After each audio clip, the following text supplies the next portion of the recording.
Welcome back to this week's video. My name is Joshua Norbert, your local Metro Detroit Realtor. In this week's video, I'm going to cover the top 10 most common mistakes I see sellers making and how to avoid them when selling your home.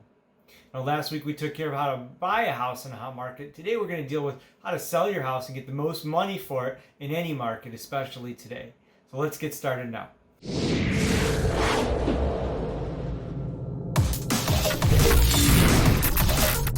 Number 10 on the list this week, feedback is a gift. And what do I mean by that? Well, a lot of times when we let people come into our house and take a look at it, whether they're agents previewing, agents with buyers to actually take a look at the house, first or second showing, whatever the case is, everyone has an opinion. And sometimes when we don't get feedback, that in itself says a lot. They're not interested. A lot of times we get feedback that say things, client's interested, thinking it over. Well, there's a secret code. It just means they're still thinking about things, but they don't want to be rude. Well, whatever it is that they say, when they say something specific, like it's too noisy, I can see the back road. Well, maybe those are things that we need to look at as a gift. Instead of taking them personally, those are actionable items, things that we need to take action on. Okay, well, it's too dirty, clean it up. House needs some repair. Maybe the yard wasn't in great shape, water the lawn. Whatever the case might be, when you receive feedback, think of it as a gift rather than taking it personally. Maybe that, hey, it's too noisy. We need to maybe make sure we put better curtains or drapes on the windows so we don't hear the road out back. Something to stop the sound wave. Maybe by doing that, we'll also handle feedback when they say, oh, it's too close to the main road. Well, maybe we don't want to see it when we're walking through the foyer into the kitchen open area and all this sensory perception happens. So we have to take all of that as a grain of salt. Number 9, not having a pre-listing inspection. And what do I mean by that? Well, we always have an inspection when we're buying a house, or when buyers are buying our house, right? As a seller, we're always having that inspection.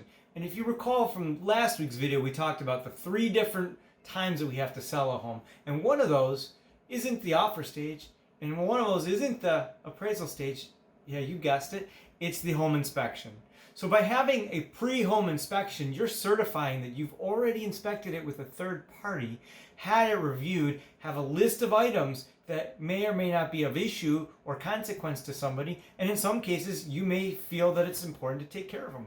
Of course, there's things that go wrong in a house, but if it's not a leaky faucet that's not visible, we don't always know that. So sometimes these kind of things as a seller can help you market and sell the home and get top dollar faster than your neighbor's house. Number 8 on the list, this one I love, not having flexible showing times. Now I know you know what I mean by that, right? Not letting your schedule stop people from coming and looking in the house. When you get that call, that text, whatever it is that says, hey, buyer wants to look at your house because they need to evaluate in case they want to spend $300,000 with you. We're talking several $100,000. I'm not sure if you heard. Let me say this again. $300,000. If you can't hear that, and someone's knocking at your door saying, "I'd like to spend that money with you," by all means, you should be doing all of the things that you can in your power to make that happen. Now, I know sometimes there's issues that do occur in our lives we have to be considerate of, but for the most part, we have to be aware that during the morning, afternoon, and up to the late evening, we should be ready and available to show the house on a moment's notice, or at least an hour's notice. That way we can accommodate all of those potential buyers, because I know you and I both don't want you missing out on that one buyer in all the world who's going to pay you more money than anyone else. Am I right? Number 7, not getting a home warranty up front, offering it for your potential buyer. Why is that a mistake? Well, just like with the used car, when it comes to inspections, we also want to give a peace of mind, a sense of security and confidence to the buyer, saying, hey, not only do we know our product is good, but we're going to guarantee it a little bit extra so that when you take it over, we're going to cover it in case there's a problem. It's very competitive out there, especially in today's market. We see them all the time. I'm just telling you right up front, it's a mistake not to offer it. I tell all of my sellers, offer the free home warranty. It's a few $100s, and it gives you the peace of mind and helps you sell it up front. Number 6 mistake when trying to sell your house. Well, this is a tricky one. Not selling it by owner, trying to sell it by yourself without an agent. It is a mistake. Now, I know most people, they go that route because they believe that they can save money and they don't need all the extra hassle. Let me tell you this from statistics of over 200 years. We've proven time and time again why selling with an agent brings you the most value. And I don't want to make a whole video out of this. I'm not going to go into this for a long time, but let's look at it like an analogy with cars. If somebody was going to buy a used car, meaning they don't want to go to a dealer, even a dealer that handles used cars, they want to avoid the commission and the fees from the dealership. I mean, why else would they go on Craigslist and look for a car? That's right, they're looking for a deal. So when they come to your house looking for a deal, they're gonna get a deal because you're starting at a lower price, bringing it down lower, and there's nobody to negotiate on your behalf. Now, let me take this a step further. Now, when we work with buyers, as a real estate agent, we represent them and we don't charge them up front. It comes out later and they don't pay for it. It's free to them. So why wouldn't they use real estate agents? So when you as a seller say, I'm not going to pay commissions, you're also eliminating a large percentage of the buyer pool out there in your market. Why? Because they all have representation and you don't. So that means that the people that do show up at your house, not only are the looky-loos and the nosy neighbor, but they're the ones that haven't been vetted, they're not secure, they're not necessarily qualified, and they're not likely to close a transaction with you. Now, it does happen. According to the National Association of Realtors, they do an annual study. Last year's study covered the year, the 2019 Home and Selling Buyer's Guide, and that covers the previous year. Now that cycle tells us that 8% of homes have sold without realtors. In other words, by people selling them by themselves. But the bigger number that you need to be aware of is that the average price, the median sales price for sale by owner was $280,000. And agent-assisted homes, $280,000. That means that basically, I know it's just aggregate median numbers, but basically for every $100,000 you're looking at a $40,000 loss. Now, is that real? No, but it's close. Generally speaking, we can get you more money in a shorter amount of time with less hassle than you can do on your own by yourself. And that is a promise because 91% of the time we are successful at that. Number 5, this is great. This one's really important to understand. Poor presentation. And I mean this in the kindness of my heart. When you're trying to sell your house, you want it to look the best. You want it to be as picture perfect as possible, not just when we do the photos and we do our prep work, but when the buyers are coming by. I understand that sometimes life gets in the way and it's not always easy, but keep in mind, don't leave the underwear and dirty clothes on a bed. Don't leave the clothes hanging all over the chairs. Pick up the children's toys. First impressions make the most importance to a buyer. This is important. When they walk in the house, they don't want to smell negative odors. And I mean by negative odors, you could have a pet smell, maybe you smoke. Don't do the smoking. Get rid of that smell. We find successful people have also done things like baked brownies or cookies. Why? Because it overpowers those negative aromas. Perhaps you should consider that. Now, if your house is vacant, stage it. If you've moved out and there's not much you can do about it, do the best that you can to make it look in its best shape. If you're living there and you still have a family and animals and kids, you really have to focus the night before getting ready and sorting that out and managing it when you have showing activity, because it is in your best interest to get you the most money for your property by giving the best first impression that you can, because only once do you have an opportunity for a first impression. Number 4 on our list this week, putting money in all the wrong places. And I mean by putting money in the wrong places that sometimes we want to renovate and we want to do things that look good to us, but don't really get you more money when you sell the house. And what do I mean by that? That sometimes there are a few factors to consider. One is that you can renovate to make it saleable, and 2, to make it functional. And outside of adding more square footage to your home, to get more value, buyers aren't going to pay a premium for things they can't see. So if you just put that roof on last year, and I was asked by a client this a couple months ago, am I going to get more money? Can I ask for more money because we have a brand new roof? Well, no, buyers expect you to A, have a roof, and B, that doesn't leak. So the problem here is that if you go to a home inspection, and remember, there's also the selling aspect of selling it again and negotiating it at the home inspection, that if you have 29 years of use out of a 30-year lifespan on a roof, I guarantee you that buyer is going to hassle you until you're blue in the face because they're afraid. They're afraid it's going to leak. It doesn't matter if there is a problem with it today.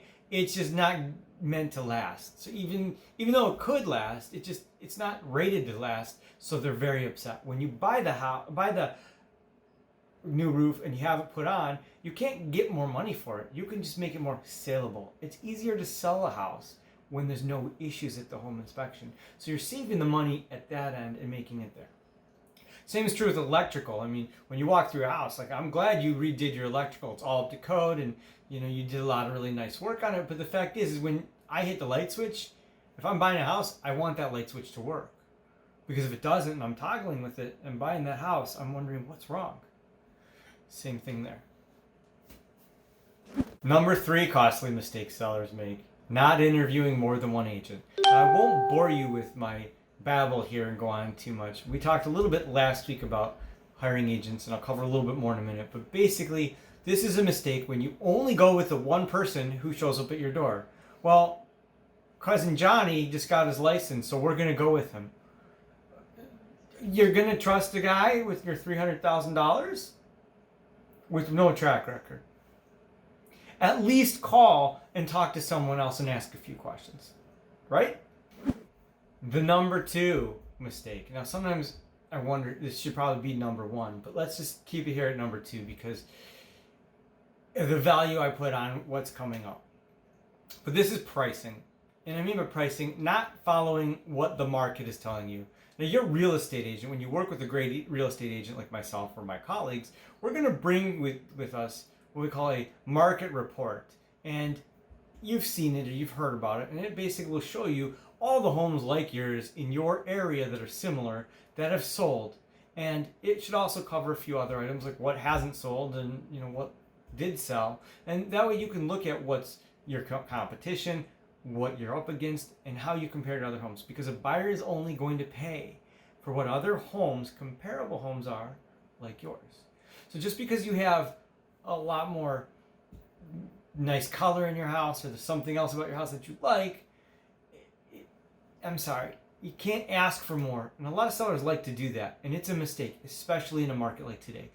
Please, I urge you, if you're going to do anything and listen to an agent, listen to the one who's not taking your listing just because you're naming the price. Look at the data and stick with it, and I'll tell you why. Number 1, you can't go too low. You see, with real estate, it's a backwards thing, and it's the only thing that values things backwards. When you want to find the true value of something, you put 2 people who are emotionally attached or interested in a product, and you get them to bid against each other. I mean, Captain Kirk's uniform goes up in the auction block. It might start at $1, but I guarantee you it's going to sell for $1 million when people keep raising their hands saying, I want it, I want it, I want it, until ultimately one last person is there. In real estate, we do it backwards. We start with the seller saying, let's price it above where we think it's going to sell. Let's price it beyond the market, so that way we could probably have some wiggle room, and that way we can always negotiate down. Well, that's the problem. We're chasing. And for you as a seller, if you don't pay attention to the pricing advice of what the market's telling you via your realtor, then you're going to be doing something that's causing you a problem. You're going to, A, you're going to chase the market down, and B, you're going to lose time. And what do I mean by that? Well, let's say you start a little bit above it. If you don't have the offers that you need in a market, and in today's market, we do see in 2, 3, 4, 5 days, we see multiple offers because of that urgency with the market. Now, any market, if you don't have the right amount of offers in the first week or 2 weeks, you know your price is off, and you need to make changes immediately, because if time goes on and you're past a month or 2 months and you're dragging your feet on reducing the price, you're wasting marketing time. And what happens is the buyer's perception is, what's wrong with my property?